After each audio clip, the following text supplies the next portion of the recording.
हर हर महादेव। देवों के देव महादेव जी के चरण में प्रणाम करती हूँ, मेरा प्रणाम स्वीकार हो। माता गौरा पार्वती के चरण में प्रणाम करती हूँ, मेरा प्रणाम स्वीकार हो। गणपति ललनवा के चरण में प्रणाम करती हूँ, मेरा प्रणाम स्वीकार हो। सब गुरु भाई बहनों के चरण में प्रणाम करती हूँ, मेरा प्रणाम स्वीकार हो। सब देवी देवताओं के चरण में प्रणाम करती हूँ, मेरा प्रणाम स्वीकार हो। गुरु भाई बहन, मैं कथा सुनाने जा रही हूँ, इस कथा को पूरा सुनिए और रहस्य जानिए। हर हर महादेव, घर घर महादेव। गुरु भाई बहना, एक किसान थे। तो जो किसान थे उनका पत्नी गर्भवती थी।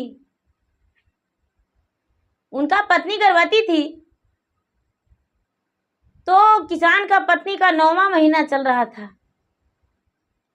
किसान के पत्नी का एक सुंदर सा पुत्र जन्म लिया। जब पुत्र जन्म लिया तो ब्रह्मा जी जब अंक मारने को लिए गए तो भोलेनाथ दरवाजा पे खड़ी हो गए।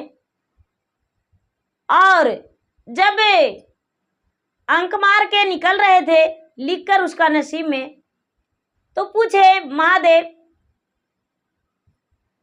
हे ब्रह्मा, आपने क्या लिखा उस बच्चा की किस्मत में? ब्रह्मा जी बोले, चाहे मैं जो लिखूं, आपको इससे क्या मतलब? ये तो मेरा काम है, ये किसी का बताया नहीं जाता है। भोलेनाथ जिद कर दिए और बोले, आपको बताना पड़ेगा। आप क्यों नहीं बताएंगे? बोले, नहीं, हम नहीं बताएंगे। महादेव ने उनका दरवाजा टेक लिए। दरवाजा टेक कर कहने लगे, द्वार टेक कर, कि आगे नहीं बढ़ने देंगे।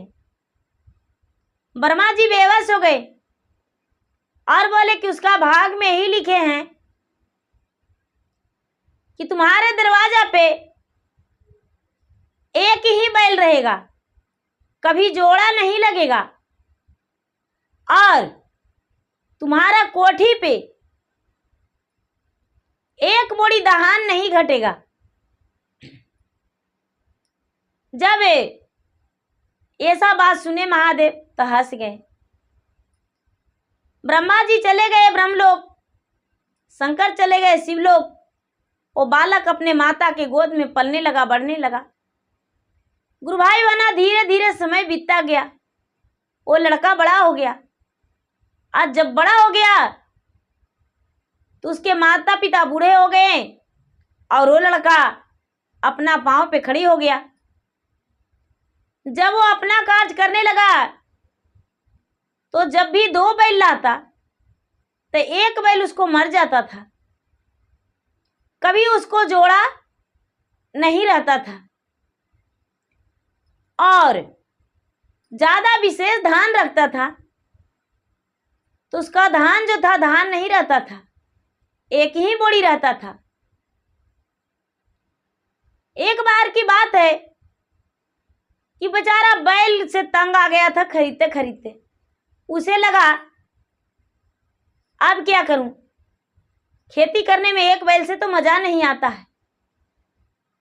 इतना गरीबी हालत हो गया, हर बार मेरा बैल मर जाता है। करूं तो क्या करूं? धान भी रखते हैं तो सड़ जाता है, ज्यादा रखते हैं बिहन के लिए तो एक ही बोरी रहता है। एक दिन भोलेनाथ उसका द्वार पर आए और बोले कि कुछ दान करो, कुछ भिक्षा और कुछ भोजन कराओ। उस दिन भी उसका बैल मर गया था। लड़का बोला, हे साधु महात्मा, क्या कहूं, भाग का लिखा मिटता नहीं है। पता नहीं मेरा अंक में क्या भगवान लिखे हैं, मुझे नहीं पता। मेरा जो बैल है, जब भी जोड़ा लगाते हैं तो एक बैल मर जाता है, एक ही बैल रहता है। पता नहीं किस कारण से ऐसा होता है। महादेव बोले, तो ऐसा करो, वो बैल भी बेच दो। वो बैल भी बेच दो, भला ही हट जाएगा। और तुम्हारा जो कोठी के कंधा पर एक बोरा धान रखा हुआ है, वो धान को कूट दो। ये जो किसान का बेटा था वो बोला महाराज से, भोलेनाथ से, हे भगवान, हे प्रभु, हे भोलेनाथ, यदि बैल को बेच देंगे तो खेती कैसे करेंगे हम? बोले कि बेच कर तो देखो। वो जो किसान का बेटा था वो बैल बेचने को लिए लेकर चला गया। बैल बेचने को लिए लेकर चला गया, बैल बेच दिया। और बैल बेच दिया मेला में, द्वार पे एक बैल बंधा गया। घर आया तो देखता है कि अरे बैल तो मेरा बंधा है, हम तो मेले से बेच कर आए हैं। अब आ गया धान की बारी। बिहन का धान जो रखता था बोरी में, तो उसे कूट दिया। और कूट दिया तो एक बोरी धान रखा गया कोठी के कंधा पर। अब वो किसान के बेटा जब मन हो तब बैल बेच दे।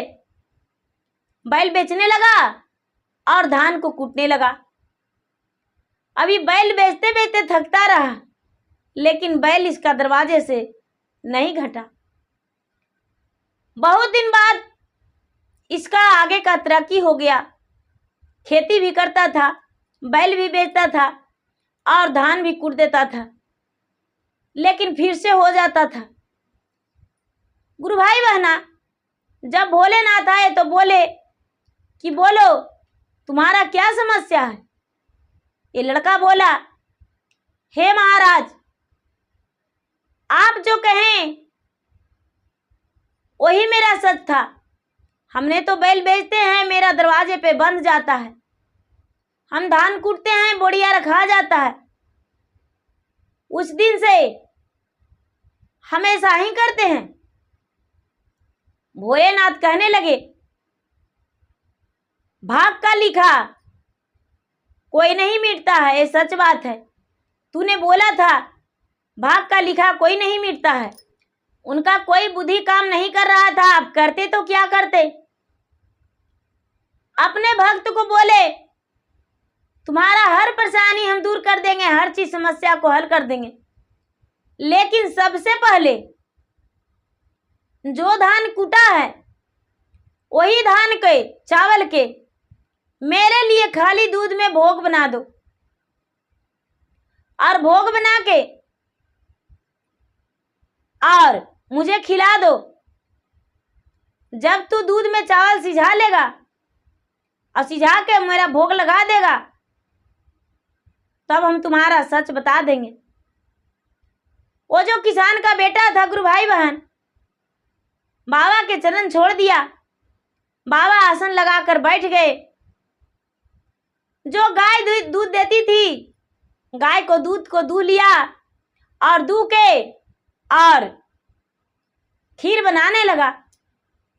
गुरु भाई बहना, दिन रात चढ़ा रह गया खीर, लेकिन खीर नहीं सिझा। दूध कितना हो दूध डाल रहा है, लेकिन खीर नहीं सूझा। सुबह से शाम हो गया, शाम से सुबह हो गया। अब भोलेनाथ कहते हैं, बोलो पूरा दिन बीत गया, रात बीत गया, आज तक तूने मुझे भोजन नहीं दिया है। क्या तुम्हें सुनना नहीं, अपने कर्म के बारे में जानना नहीं है? लड़का बोलता है, महादेव, हे भगवान, हे साधु महात्मा, मैं क्या बताऊं, ये तो सीझ ही नहीं रहा। भगवान भोलेनाथ कहते हैं, तो जो तू जानना चाहते हो वो कभी जान भी नहीं सकता है, क्योंकि कर्म के बारे में कोई नहीं जान पाया है, तो हम तुम्हें कैसे बता सकते हैं। और भोलेनाथ अपने रूप में प्रकट हो गए।